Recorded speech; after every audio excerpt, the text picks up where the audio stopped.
We are still moments away from Anime Japan, which is going to have an insane amount of news, but it looks like the anime industry wants to keep us busy.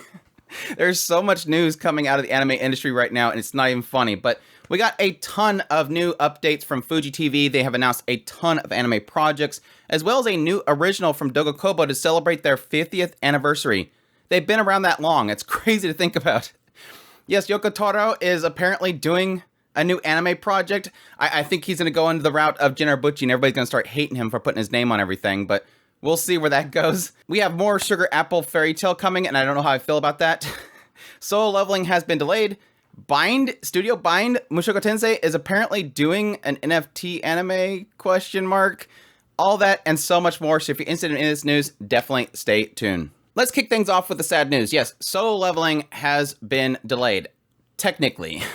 They announced quite a while back that it was going to be a 2023 project. Well, they have officially come out and said, oh, don't worry, it's coming out in winter of 2024. So, yes, technically still, I mean, it's just barely over the tip of 2023. It's not that massive a delay, but still, yes, they've announced winter 2024. Look for it to come out. They released a new PV for it, which is actually animated. It's not another just stills on the screen from the manga. And yes, a new key art. So, look forward to that. Kind of sad news that it's being delayed, but with everything happening around A1 Pictures right now, that's probably a good thing. Hopefully by the time winter comes around, A1 Pictures will get their crap together because they're still delaying stuff. Nier is still being delayed. Moving on, for fans of And You Thought There Was Never a Girl Online, the light novel has revealed that yes, it is going to be ending with its 22nd volume. So if you're a fan of that series, look forward to its conclusion. For fans of Yukiyun as a Hero, including myself, it looks like Instagram has announced that Yukiyun as a Hero Sparkling Bouquet smartphone game is going to be releasing on PS4 and Switch. There's no date released yet or anything like that, but this is going to be featuring new original stories that were not in the original PC and mobile versions, as well as those stories as well. I don't know how that game played out, but I'm assuming there's fans for it. Yukiyun as a Hero seems to be a franchise that just keeps going, so it keeps giving. But look forward to that if you're a fan. There's, of course, no announcement for a Western release. I don't know that it will get one, because I don't even think the original one did. So don't expect it to come over here, but at least if you have those versions, and technically they're region unlocked, so there you go. Moving on, for fans of Akira Toriyama, yes, Sandland Project has finally got some sort of announcement. Yes, the official website for Sandland Project has announced that the manga is getting a film that will release in theaters in Japan on August 18th, so set your dates or calendars if you're a big fan of that and you're in Japan. Definitely check that out.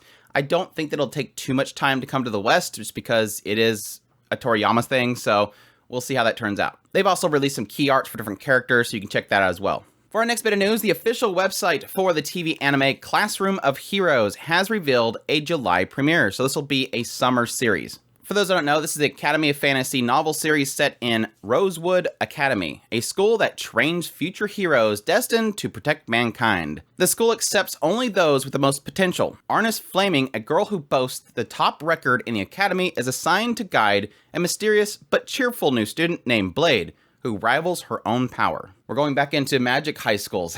You think that genre is coming back? I don't think so, but it does feel like we're getting a lot lately.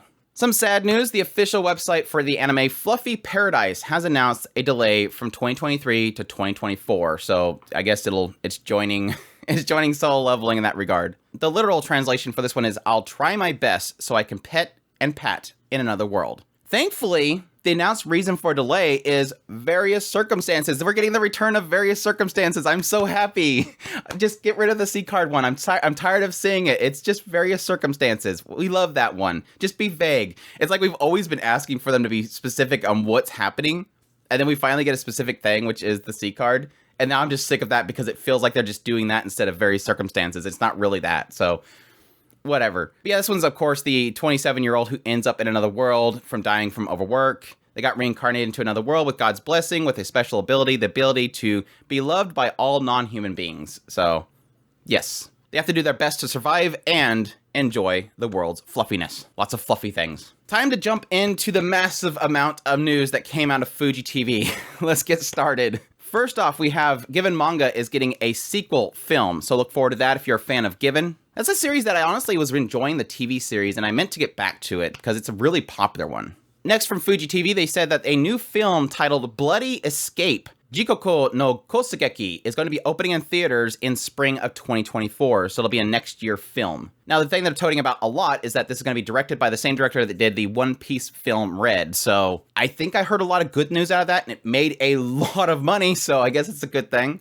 The video teases a premise of androids versus vampires versus Yakuza. Okay, I'm on board. Why not? The film follows the android Kisaragi. That sounds familiar. He's being chased by an organization of immortal vampires who aim to conquer a divided Tokyo. The Yakuza vow to avenge their murdered boss and enter the fight. Now we just need like aliens and I don't know, just throw a whole bunch of crap in there to fight each other. Anyways, that sounds interesting. I'll be on the lookout for that one. Next from Fuji TV, they announced a new anime, Metallic Rouge. It's going to be premiering in 2024 and it's going to be done by Studio Bones. The director for this series is going to be the director that worked on Carol and Tuesday, which for me was a fantastic show. So good director choice. The tech noir anime takes place in a world where human and androids coexist. We're getting a lot of android stuff right now.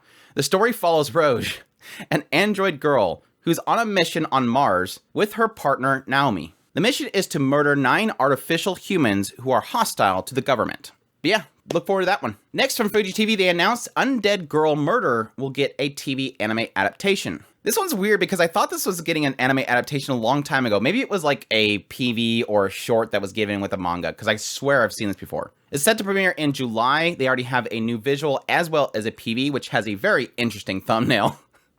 Not sure how that got by YouTube. The end of the 19th century, a vampire's wife is murdered, and the detective known as the Cage User is called to solve the crime. But there's more to him and the curtained birdcage that he carries. When solving a case involving a monster, it might just take one to know one. I think it was probably that they announced that the source material was being brought over here. That's probably what I read about, so we'll see. Sounds very interesting. And yes, the PV is very interesting. It's very unsettling in a way. I'll let you check that out. The next bit from Fuji TV, and this is probably, I foresee something. I foresee this becoming an issue for Yoko Taro. Yes, Fuji TV has announced that Yoko Taro will be working on a new TV anime. Now, I want to specify. There was a joke going around for a while from Yoko Taro a while back saying that he was Googling based story, and it came up with based story. And so it became this big joke. And then he replied at some point when the announcement happened here that he is working on a based story.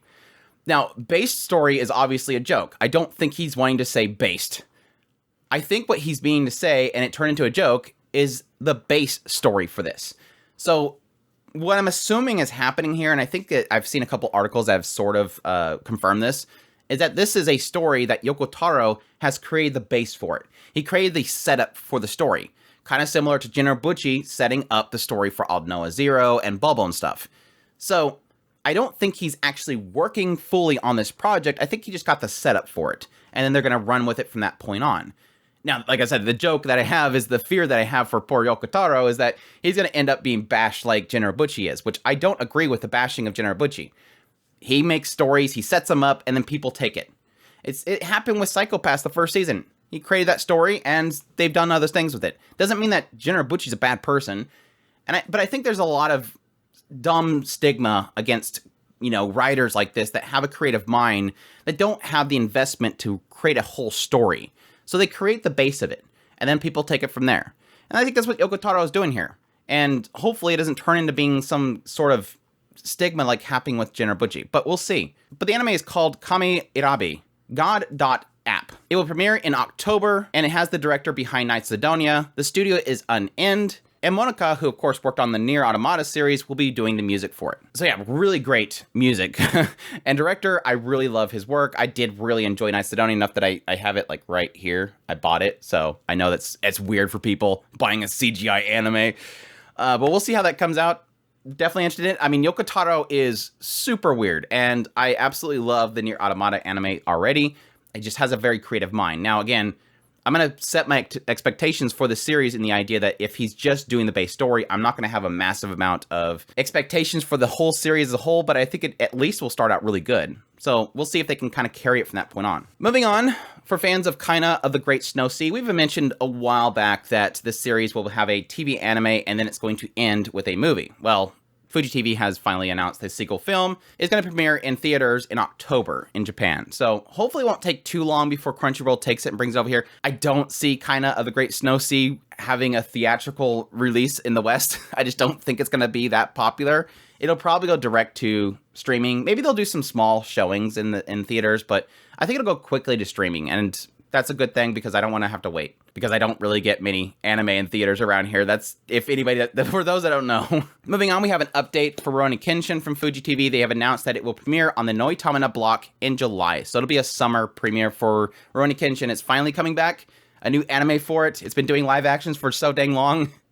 I'm looking forward to it. And finally, the last announcement from Fuji TV, the manga Mask Danshi, This Shouldn't Lead to Love, is getting an anime adaptation. Basically just a single that will go in Blu-ray along with the 4th compilation book. So not a TV anime or anything like that, just basically an OVA. Moving on from Fuji TV, Netflix has announced the 2nd season of Gun Ashura will premiere in September. So if you're a fan of that series, definitely look forward to that. Next, Urusei Yatsura, the official website for the anime, has announced that the second half will premiere in 2024. So we have a bit of a wait. Not that I wasn't expecting that. I think they already pretty much announced that it wasn't going to be in this year. So it makes sense.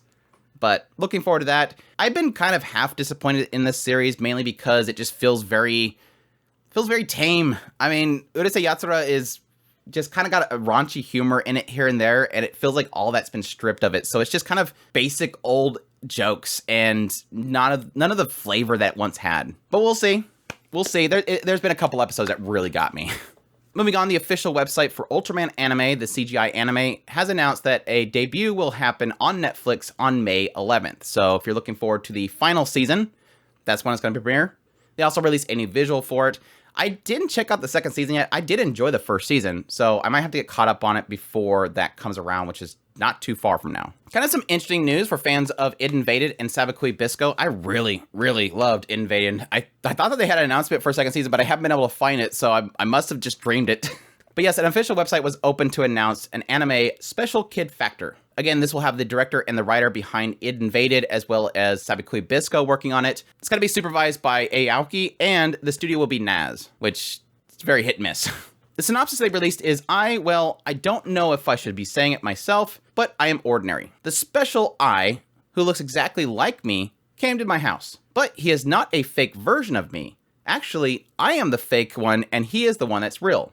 I am only his clone. I am not me. I am not me. Everything till now has been another special me. Yet I have taken it all for granted, as if it were mine and simply enjoying my life. I am special, says the special I. A detective. That's what they would call me on Earth. I still have a lot to learn about this so-called family love, but I'm sure I can figure it out. It should be easier than finding Earth. Okay, very, very interesting synopsis. I have to say, I usually don't like the first-person perspective synopsis, but that sort of makes sense here. Again, it's kind of implying this idea of that I'm a clone of this other person. I've been enjoying their life, and now they're here, and I've been taking it all for granted. And a little bit of sense in there, a lot of sense in there, actually, of this idea of an identity crisis. What am I? I'm just a copy of this thing.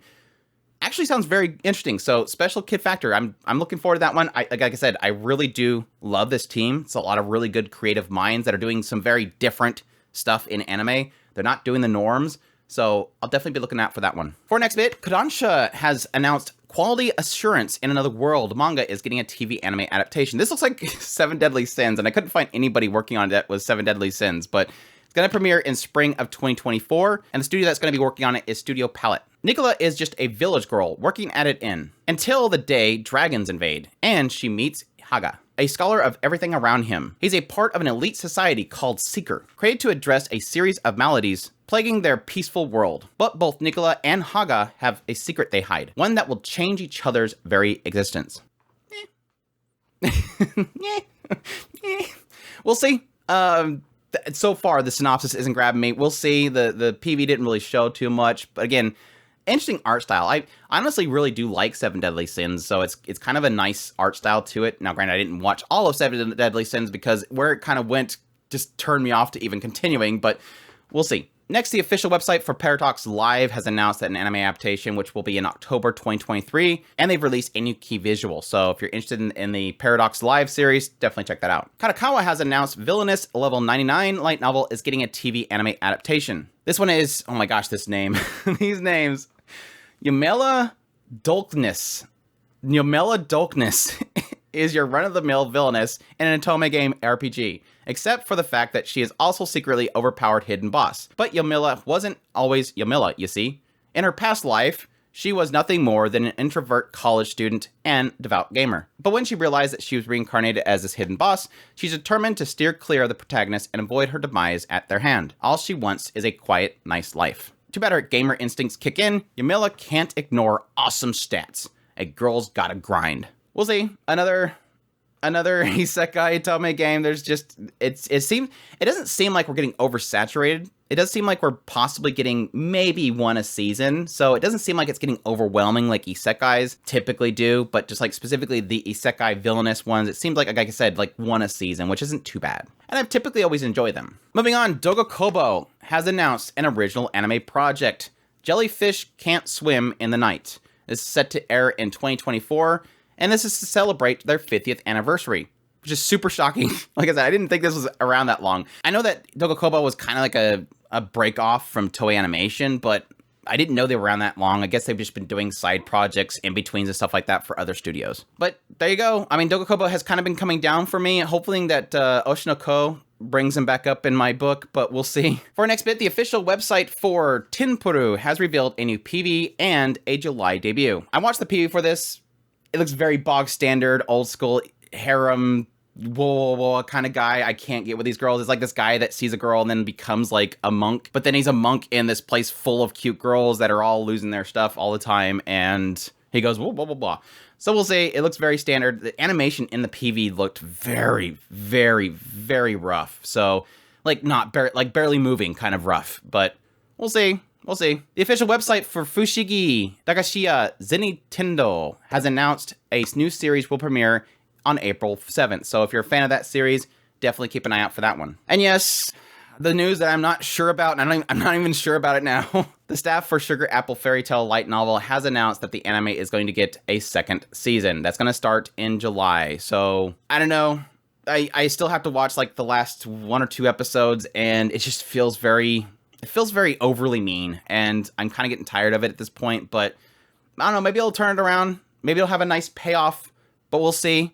It's just more bugging because, like, why this show? Why this show? Why not Onimai? Why not Magical Revolution? Why not Kageki Shoujo? Why not all these other shows that need sequels? Why this one? It's a very beautiful series, though. It's still very beautiful, so we'll see. And finally, our last bit of news is some random NFT company called Kiwami has announced on Twitter that Studio Bind is going to be working on an anime for them.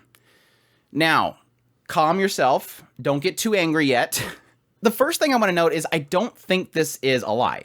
I do believe this is true because I don't see this random NFT company lying about this. It seems like other companies have acknowledged them existing, so it does seem like they're a legit group. I don't see them lying about this. It could be. It could be a lie. They could just have maybe put the wrong studio in their thing. I would assume this is real. Now, I don't think this is a big deal because, one, Studio Bind isn't even tweeting about it. They're not even liking their tweets. They're just not even acknowledging that they're doing anything with Kiwami. I think Kiwami's just over here going, yeah, we got somebody to agree to make a PV for us. And yes, that's the main key thing to remember. This is just a PV. Bind is making them a PV. This isn't a TV anime. This isn't a movie. This isn't some big project. This is probably just a 1 minute PV. If even a minute. It's probably going to be like 30 seconds to 45 seconds. It's probably a very quick little trailer to sell NFTs. And I think because Bind isn't really responding to it, they probably just said, okay, yeah, sure, we'll take your money and we'll make you a quick little 30-second thing with your characters and then we'll give it back to you. This isn't a big deal in my opinion. Yes, does it frustrate me from a small side of me saying, why are you working on this Bind rather than continuing to work on Mushoku Tensei? They're planning things right. What I've found from Studio Bind is they know how to plan things. They know what they're doing. They're not getting in over their heads. Everything they've done, whenever it does start airing, it completes. We don't see like A1 Pictures levels of delays. They are a good studio that knows how to plan their stuff, and they don't get over their heads. And I'm assuming this project is probably them taking some money from this group and going, okay, Billy and Bob over here, just throw something together. It's probably like a little project that a few people kind of animated a couple frames, and they stick it into the system, and they print it out. Again, a PV typically is very short. It doesn't take much effort, and they're making some money on the side. Studio Bind has to make money on the side. I know the original thought process is that Studio Bind was a studio for Mushoku. And then the moment they announced Onimai, it was like, why are they doing that? They're supposed to work on Mushoku. Well, they were still working on it. It's just they've grown, and they have they have other groups. They have other teams that can work on this stuff. And they have to keep money coming in while they're working on this project that's taking a long time to put together. They want as much time as possible to make Mushoku and make it as beautiful as possible and as well put together as possible. And so they need time. And to supplement that time, to allow them to put out an anime that is essentially taking 2 years for another season to come out, they need something in between. Something to keep the doors open, keep the lights on. And this is probably, again, a little small project to put together. Make your little NFT animation PV and then give us your money and go out the door. Again, this isn't like the headlines, Studio Bind to support NFTs? Studio Bind's an NFT company now? Studio Bind makes NFT anime? No, it's somebody came to them and said, I need a PV for my NFT project. Okay, where's the money? All right, cool. Draw, here you go. It's not Bind supporting them. It's not Bind backing them. It's just them making a PV for them. So while yes, the first initial look at this, I'm like, this has got to be a fake. This has got to be fake. Or my gosh, Studio Bind is now an NFT company. No, it's just literally a PV. Studios make PVs for things all the time. Ufotable makes massive amounts of money making PVs for mobile games that are gachas that people roll thousands of dollars on just for the game to crash 2 days later and the servers are shut down. It's money. Money is money. Anyways, that's all the news I have for you. That's a lot of news. But like I said, I wanted to get this out of the way before Anime Japan comes up right around the corner. And I will be doing videos if anything really huge comes out of Anime Japan. So if you're not already, make sure to subscribe to the channel so you can get that content, as well as all my other content. I did news, reviews, first impressions, top list. If it's anime, it's pretty much here. Additionally, if you want to support the channel more, I would greatly appreciate if you consider supporting us on Patreon, tips link, super thanks, and membership button down below. I greatly appreciate everybody that supports the channel, and y'all take care.